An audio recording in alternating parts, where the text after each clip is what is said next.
Selamat pagi anak-anak ibu semua. Pada pagi hari ini kita berjumpa kembali dalam bidang studi ekonomi. Ibu harap semua anak-anak ibu kabarnya baik dan tidak kurang suatu apapun. Tetap kita dilindungi oleh Tuhan Yesus. Kita lanjutkan materi kita ya nak. Pada pagi hari ini materi yang akan kita bahas itu yaitu tentang pasar. Jadi pasar ini merupakan bagian dari bab 4. Jadi kita masih di bab 4. Nah ya.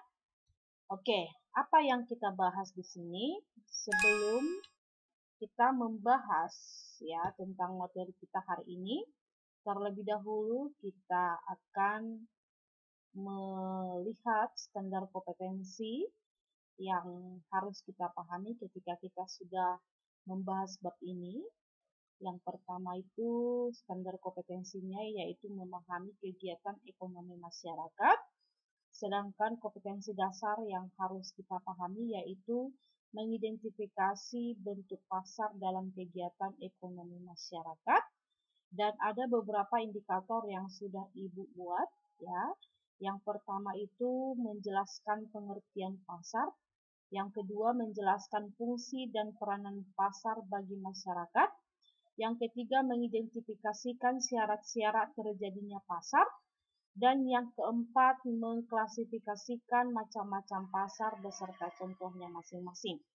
Nah, untuk indikator bagian yang keempat ini akan kita bahas di video pembelajaran pada pertemuan berikutnya. Karena indikator keempat ini ada beberapa macam-macam pasar. Jadi kalau digabungkan ke pertemuan kita pagi hari ini akan cukup banyak. Sehingga untuk pagi hari ini kita hanya membahas indikator 1, 2, dan 3. Baiklah anak-anak ibu semua.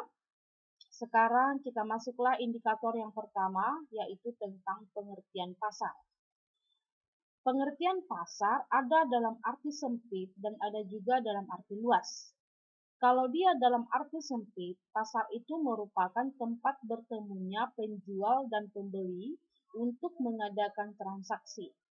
Sedangkan dalam arti luas, pasar itu berarti proses transaksi antara penjual dengan pembeli. Jadi lebih luas. Kalau dikatakan proses transaksi, bukan hanya bertemu, tetapi di sana sudah ada beberapa kegiatan yang dilakukan oleh baik penjual maupun pembeli. Baik, kita lanjutkan yang berikutnya, yaitu tentang fungsi pasar. Apa itu yang menjadi fungsi pasar bagi kita? Jadi mungkin anak-anak ibu semua sudah tahu ya apa sebenarnya fungsi pasar. Mungkin anak-anak ibu juga sudah terjun ke pasar ya. Jadi kalian mungkin tahu tentang apa sebenarnya fungsi daripada pasar. Yang pertama fungsinya yaitu pasar itu sebagai distribusi, di mana di pasar kita bisa menyalurkan barang. Artinya pasarlah tempat ya yang sering digunakan oleh penjual untuk menyalurkan barangnya kepada pembeli. Jadi fungsi di sini distribusi. Yang kedua, di mana pasar sebagai pembentuk harga. Artinya pasar itu dibuat atau di dalam pasar terjadi pembentukan harga antara si penjual dengan si pembeli dengan adanya tawar-menawar. Dengan adanya tawar-menawar maka akan terbentuk suatu harga. Seperti itu ya. Berikutnya yang ketiga fungsi pasar yaitu sebagai sarana promosi. Di mana di pasar kita bisa melihat beraneka ragam macam barang maupun jasa sehingga itu menjadi alat promosi bagi penjual untuk menarik perhatian daripada si pembeli. Seperti itu. Itulah dia beberapa yang menjadi fungsi pasar. Yang berikutnya yaitu kita akan membahas tentang peranan pasar. Peranan pasar kita tinjau dari 3 pihak. Yang pertama dari pihak konsumen, di mana fungsi peranan pasar itu memberikan kemudahan memperoleh barang dan jasa. Artinya ketika kita ke pasar, maka kita akan mudah memperoleh barang apa ataupun jasa apa yang kita inginkan. Sedangkan bagi produsen, peranan pasar itu yang pertama, memberikan kemudahan untuk memperoleh barang-barang produksi ataupun bahan baku.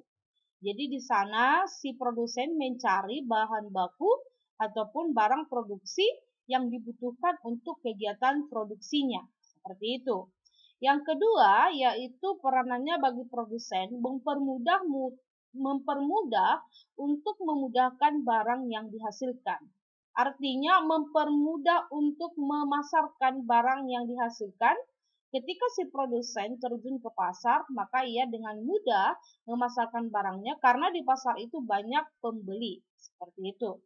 Sedangkan bagi pemerintah, peranan pasar itu yang pertama menambah penerimaan pemerintah berupa retribusi dan pajak.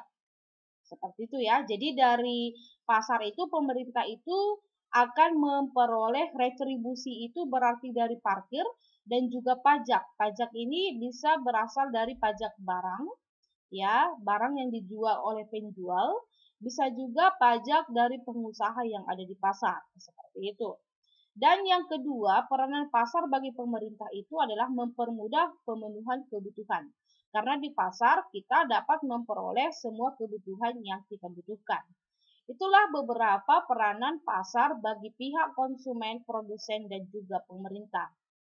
Sekarang kita lanjutkan, yaitu tentang syarat-syarat terjadinya pasar. Ini adalah hal yang sangat penting yang harus kita pahami, di mana ada beberapa syarat untuk terjadinya pasar. Yang pertama, di pasar itu harus ada penjual dan pembeli. Itu syarat yang pertama.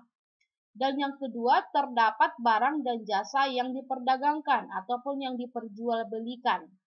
Yang ketiga, ada interaksi penjual dan pembeli. Dan yang keempat itu ada harga dan jumlah barang kesepakatan.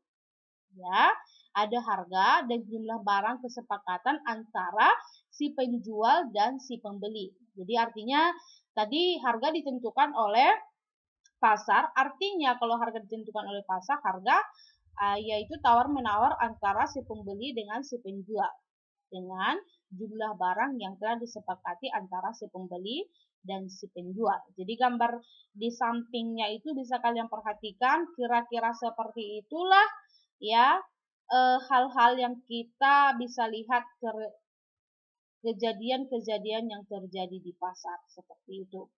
Oke, baiklah anak-anak ibu semua, inilah kira-kira materi yang bisa ibu sampaikan pada pagi hari ini.